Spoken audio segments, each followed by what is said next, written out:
what are the plausible futures? What are the wild cards that we're seeing out there that may impact us tomorrow? And what could I be doing today if that's going to be a plausible future?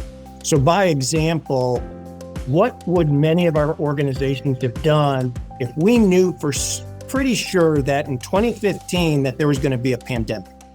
We just didn't know when. What would we have done then to prepare for it to minimize the disruption?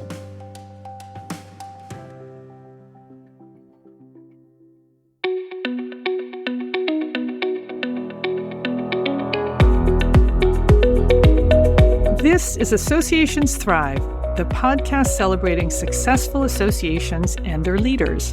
I'm your host, Joanna Pineda, CEO and Chief Troublemaker at Matrix Group International. Listen in as top association executives tell all, revealing the creative and innovative ways they're increasing membership, generating revenue, nurturing engagement, and reimagining their organizations. By the way, if you've launched a new initiative, created new member services, or updated your governance structure and are seeing great results, I want to hear your story, and so do my listeners. I'd love to have you as a guest. Go to podcast.matrixgroup.net and apply to be on Associations Thrive. Now let's dive into this week's show. Today, I'm speaking with Bob London, Executive Director of Alpha Phi Omega Incorporated, or APO. Bob, welcome to the show. Thank you, Joanna. I appreciate you having me on. Bob, let's start with, tell us about APO. Alpha Phi Omega is a community service organization that primarily teaches leadership through service to others on college campuses in the United States. So we have a related organization actually in the Philippines, but it's a totally separate organization. But in the United States, we, through chapters on colleges and universities, develop those leadership skills through serving others to improve their community. And we measure our success by what they do in their community as alumni after they've left school. Whether it's a president of the United States or you're on your local religious organization's board of directors and anything in between, we believe is a way that you can improve your community. And how we measure success is our students who go on as alumni to interact and make their communities better. So, Bob, the members are the students. Are there also faculty who serve as members or maybe support the chapters? Much like a college or university that you may have attended, you're a member for life. So once you graduate, you're an alumnus. We currently have over 350,000 living alumni, in addition to our roughly 20,000 students that we have at any point in time amongst our roughly 300 chapters across North America. And Bob, these chapters are all over the country, all over North America? One in Canada, so we say North America, but it's really United States centric. We have some in Alaska, some in Puerto Rico, but the majority of them are in the United States. So, Bob, there are other organizations devoted to service. What's special about APO? So we really focus on three things: leadership, fellowship, and service. And that's all we do. We do not allow our organizations to have housing. We don't allow them to do things outside of really those three buckets. And most colleges, universities of substantial size have 400 or more student organizations on their campus. We charter, give them a physical document, but we give that document to the institution, not the students. And so we're there as a partner to the university to make their community and campus better. And that really separates us from a lot of the other groups who say, we do service, but they also do all these other things as well. Well, I think we got a lot to talk about when it comes to APO, and I got a million questions, including about the sister organization in the Philippines, because, Bob, I was born in the Philippines. But before we get there, I want to talk about your journey. Bob, how do you get to become executive director of APO? This is a little bit humorous knowing where you're recording this from, Joanna, but I got this job because I didn't want to pick up and move at that time my young family from Indianapolis, Indiana to the greater Washington, D.C. area. Ah, And so I was working for a company that was in their quiet phase, getting ready to go become public. And the writing was on the wall that we were going to have to pick up and move, young children at the time. And so started looking. And this position actually opened because my predecessor retired or was retiring. And somebody I used to work for sent me the job and I applied for it. Interesting thing to me was the 5 finalists, I knew all 4 of them, me being the 5th one of the 5. And I think what got me the job was I came in and told them what they could be instead of what I could do. And I think that's what made the difference. so you really helped them imagine what the organization could become, and therefore you're the guy who's going to take them there. That was my hope. It's still a journey in progress. Well, Bob, you've been there, according to LinkedIn, 23 years and 10 months at APO. That's a long time. What keeps you going? How do you keep it fresh? And how do you keep from just coasting? I get the question often, sometimes a little less polite. But what the bottom line is, Joanna, is at the end of the day, I believe associations in general and APO specifically are here to make our world a better place. And so I am driven by that. And I wake up every morning and saying, what else can we do to make the world a better place through developing tomorrow's leaders? And that makes it 99.5% of the days I wake up looking forward and going to work. And it's not up to government. It's not up to these big entities or corporate America.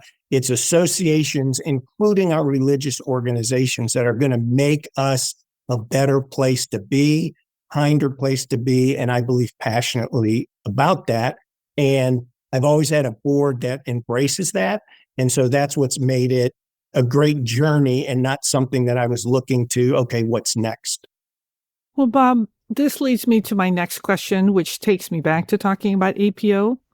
APO just celebrated its 100th anniversary this past December. That's a hell of a legacy.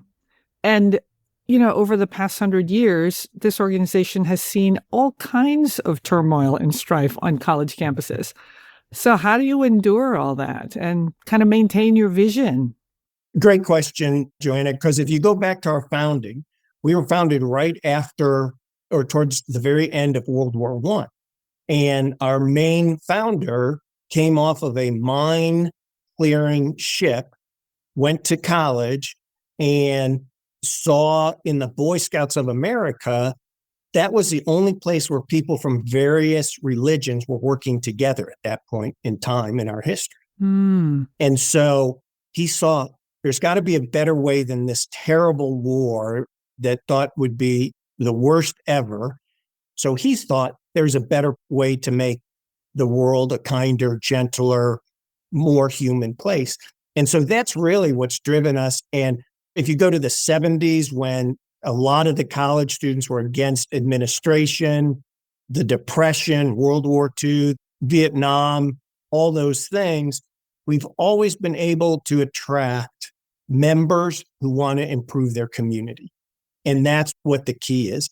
And if you think about most colleges and universities being 2,000, 3,000, 4,000 students or more, up to 50, 60, 70,000.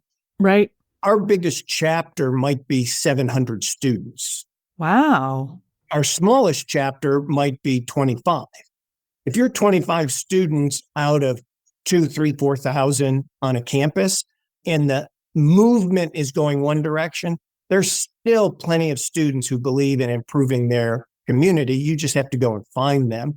So I think that core idea of improving our communities and being part of that improvement has led us to be able to endure. And when we just had our annual meeting and celebrated that centennial, we talked a lot about what's the next 100 years and how do we continue to endure.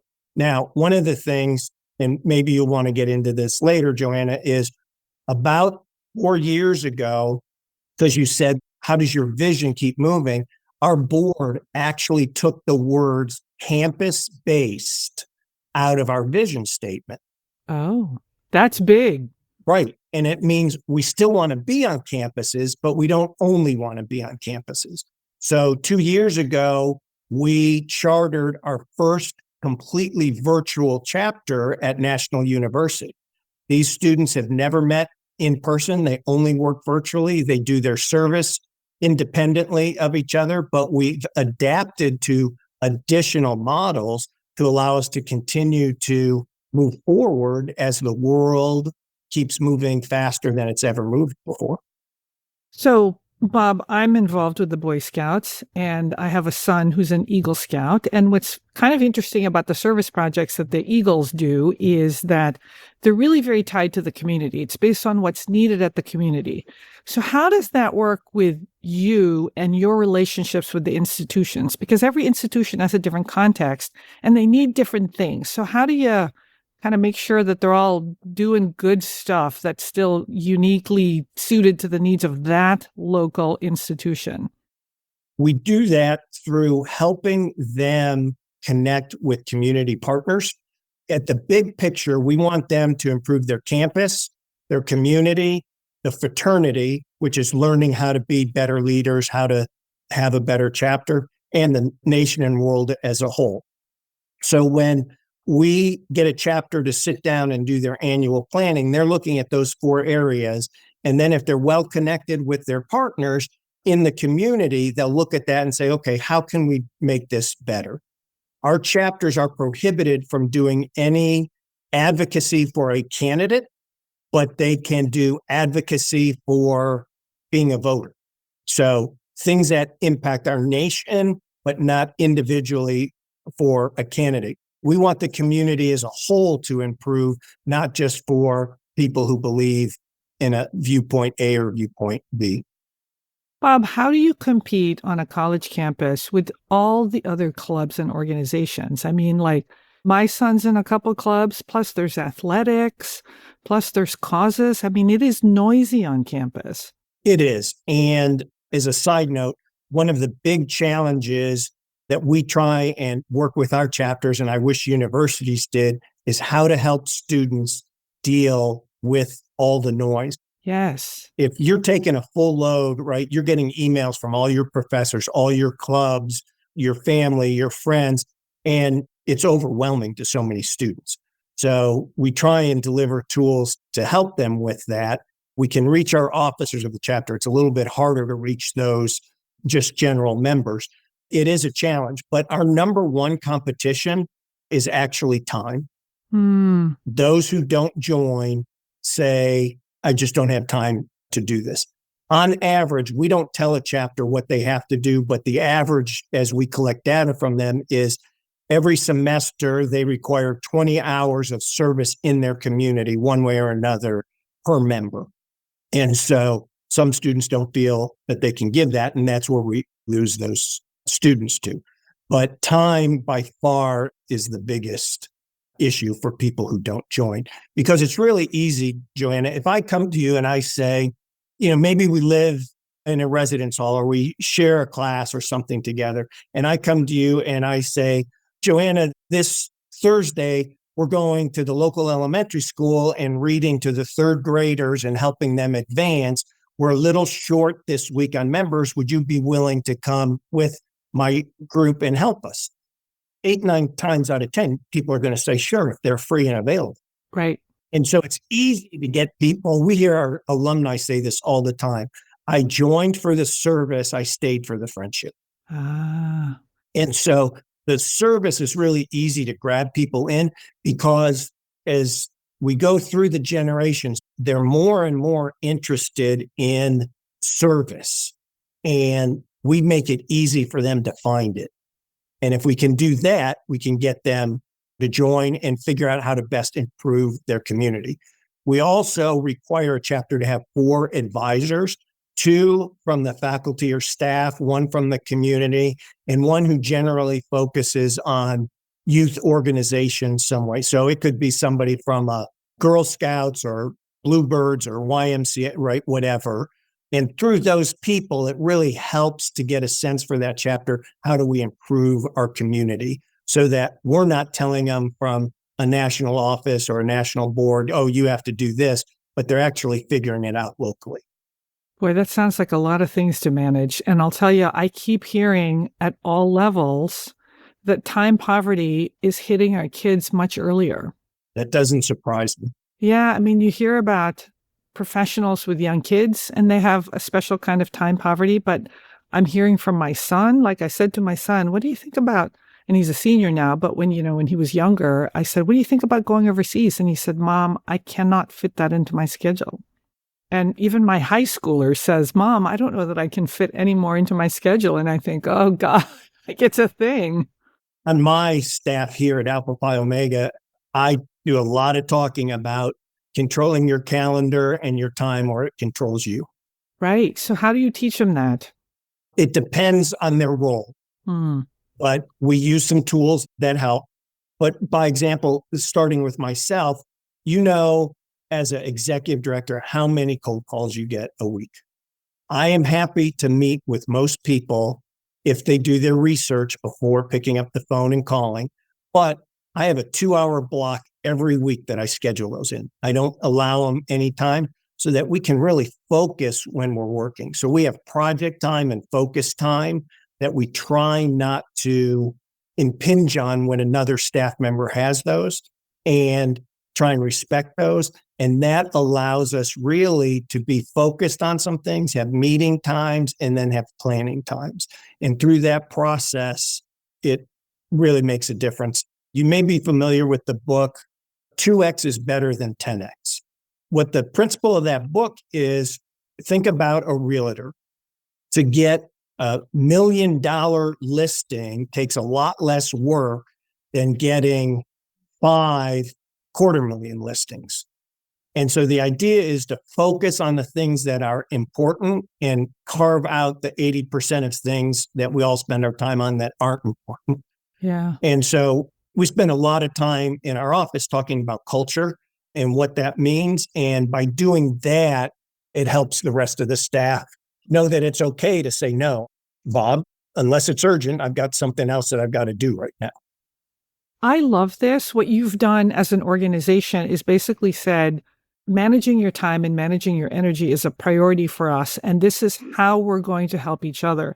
And it sounds like you also protect your time, whether it's through scheduling or grouping the things. For me, what I learned was there's certain times when I need to write. And what I've learned is that I write best at certain times. And I called that my golden hours. And I protect that time, because if I don't get to write during that time, I'm actually not as productive. But if I protect that time, I can do other things at other times. It sounds like you're practicing versions of that. Exactly. And making sure that staff knows it's okay that they do that as well. Not just directors, but everybody, regardless of what your role is. Yeah. They should be able to protect their time versus me telling them or their director telling them how they have to protect it. And what's neat about telling everyone that it's okay for them to be protective of their time is you're saying your time that you protect can be at different times. It doesn't all have to be from 1 to 3 because everyone's got a different set of golden hours. That's what I have found. There's some people who are like, oh my God, please protect my mornings. That's my low energy time where I'm doing tasks is 1 to 3. So if I told everybody that, right, it just doesn't work. Exactly. Hey, let's switch to something different. You have a capital campaign, and I bet that's going to be of interest to my listeners. So tell us about that. How's it going? It's going very well. We haven't quite closed it yet, but we've exceeded our goals. And why do you have a capital campaign? What are you raising money for? We are raising money to make sure we can be successful for the next 100 years. Okay. And so we did not have a robust planned giving campaign. So this campaign is both cash and planned giving.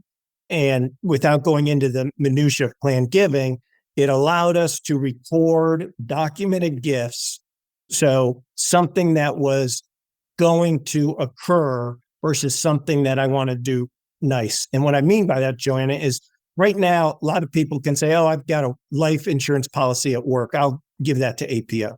That doesn't do us any good because we hope by the time that gift matures, you're not working for them anymore, and hence you don't have that policy. Ah, So either it's something that they would make us owners of, or a whole life policy, or a family trust. Those were the types of gifts. And we thank the donor regardless of what it is. But we counted the gift differently depending on the age. If they were 60 and younger, we didn't count 100% of that because too many things can happen to change. 60 and older, we counted 100% of that. So we've raised a little over 6 million, which was our goal. We're just shy of 6.5 million. 2 million of that was cash. And there was roughly $1 million that was cash plus pledges. And then the other 3 million were planned gifts. I see. Okay. And so that's going to allow a steady stream, because one of the things that we believe very much is we don't want cost of membership to keep a student from being able to join. So we have some funds for scholarships to cover costs, but for a student in their college lifetime, they're only going to spend $85 to be a member of APO. And we don't think that's cost prohibitive, but we want to be able to keep those costs down. And the more we can fundraise, the more we are able to do that. Wow. Well, congratulations. It sounds like you've been successful with your capital campaign. Yes, we have. And, you mentioned the Boy Scouts. The Boy Scouts have a model. It's peer-to-peer asking, and that's how we do it. So it's not a development staff. We have a cabinet of volunteers that help us plan the direction. And then the rest of it is, okay, I'm going to manage these 10 volunteers. I'm going to have them go ask their 10 closest folks and do it that way, instead of it being very staff driven or very board driven, right? And those being the only folks who go out and ask for gifts. Yeah. So with the Boy Scouts, now Scouting America, right, with the rebrand, they're called the Friends of Scouting ambassadors, if you will. And every unit assigns a Friends of Scouting. And that's the person who makes the presentation at a meeting or at a dinner or a blue and gold or something. And you're right, it's peer-to-peer. And it is, I think, more effective in some cases because, like, if Joanna, and I was the Friends of Scouting, person for a long time, if it's Joanna saying, hey, this is important to me, I hope you'll join me, it's much more compelling than someone they don't know.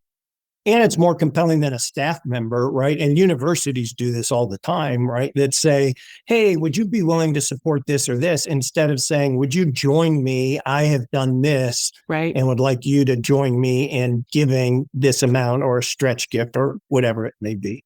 Yeah. Hey, before we go, I want to circle back to what you did to get hired, where you said that you showed APO what they could be. During the prep, you talked about really developing a board that embraces a culture of foresight. It sounds like that's something that you really brought to APO. So talk to us about that. How does the board practice foresight? How do you practice foresight? And why is it important? So when I was hired, I didn't know that's what I was doing. I just said, what's going to differentiate me from everybody else who may be applying for this job? And I put together a 4-page document and said, basically, you're a hidden gem. And I believe letting a lot more people know about what you are as a hidden gem will grow the organization and move us closer towards achieving our vision. Now go back to present day and being involved in ASAE's Foresight Works program, going to the University of Houston and learning through their program for business that they took out of their master's program, what foresight is.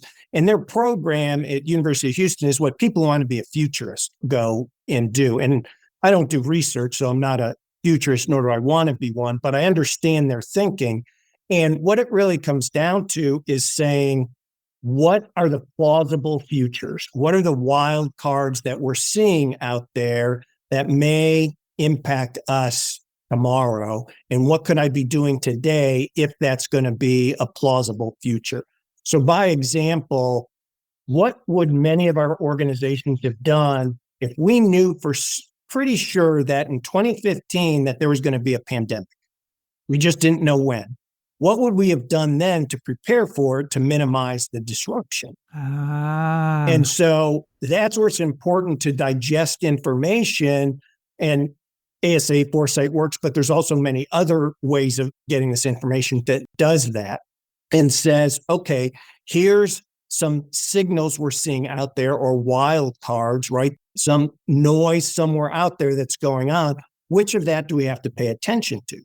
Because of having my board engaged in those conversations, that's what moved us to take campus-based out of our vision, was through those types of exercises.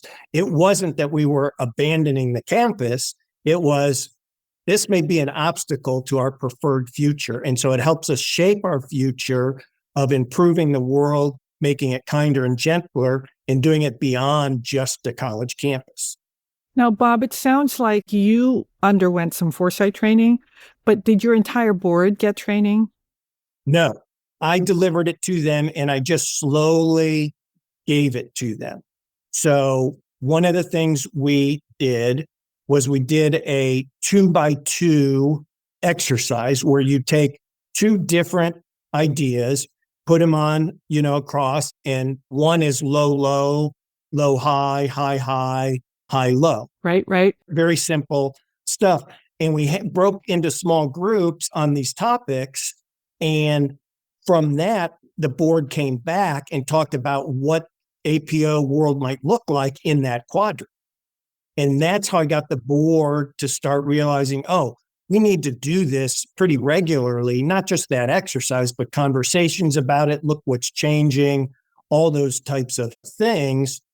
And through that, once you get it going, then it just continues with the board, and it's part of our board thinking.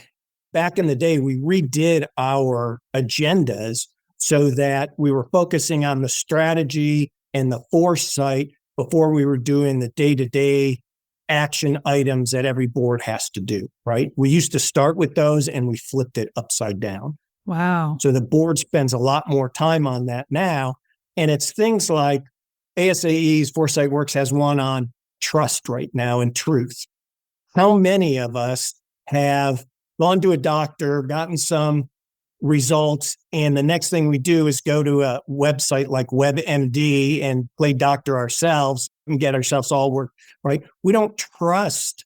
You used to go to those of us who are older, used to go to your general practitioner. They would say, you need to do this and this. So, okay, you'd go home and you do this and this, right? Right. But there's just this, in some ways, an eroding of trust in all kinds of establishments, and it's getting worse without getting political, but definitely, right. Fake news, deep fakes, right? All these other things. I had a conversation with my board, going off on a little tangent on you.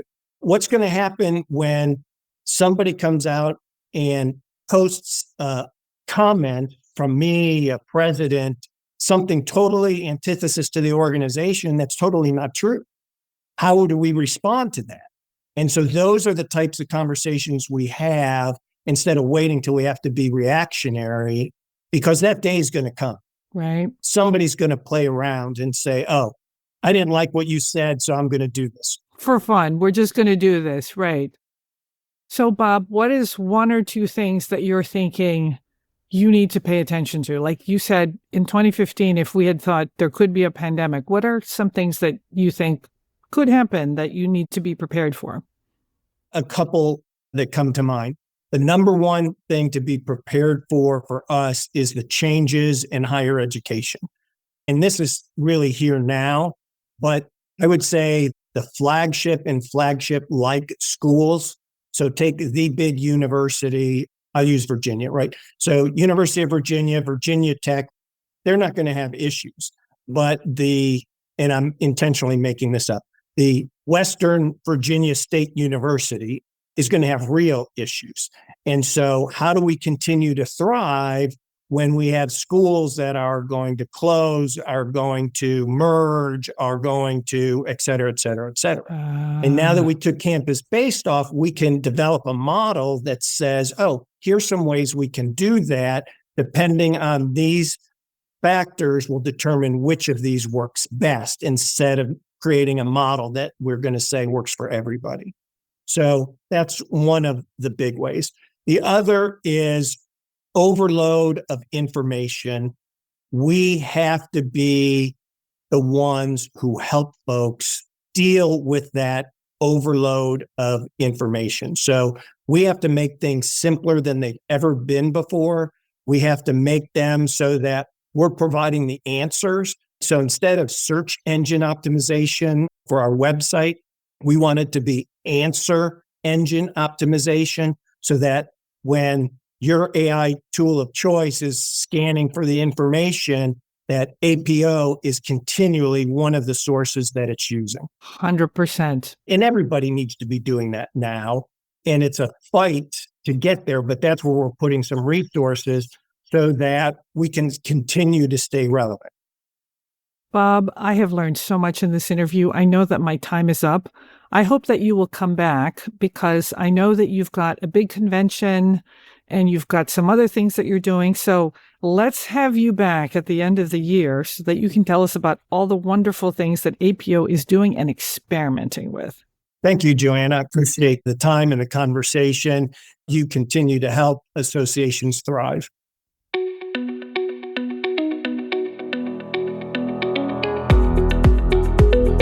Thanks for listening to Associations Thrive. We're so glad to have you here. You know, my personal mission and the mission of my company, Matrix Group International, is to help associations and nonprofits increase membership, generate revenue, and thrive in the digital space. I want to hear stories of how your organization is thriving in today's challenging landscape. Please apply to be on my show by going to podcast.matrixgroup.net. By the way, do you need help with a digital initiative? Maybe it's a website redesign, a new membership database, or a hybrid meeting that you're planning. I'd love to connect with you. Please visit the Matrix Group website at matrixgroup.net. Thanks again for listening to this week's episode of Associations Thrive. Don't forget to subscribe to the show, leave a 5-star rating, post a comment, and share it with your colleagues and friends.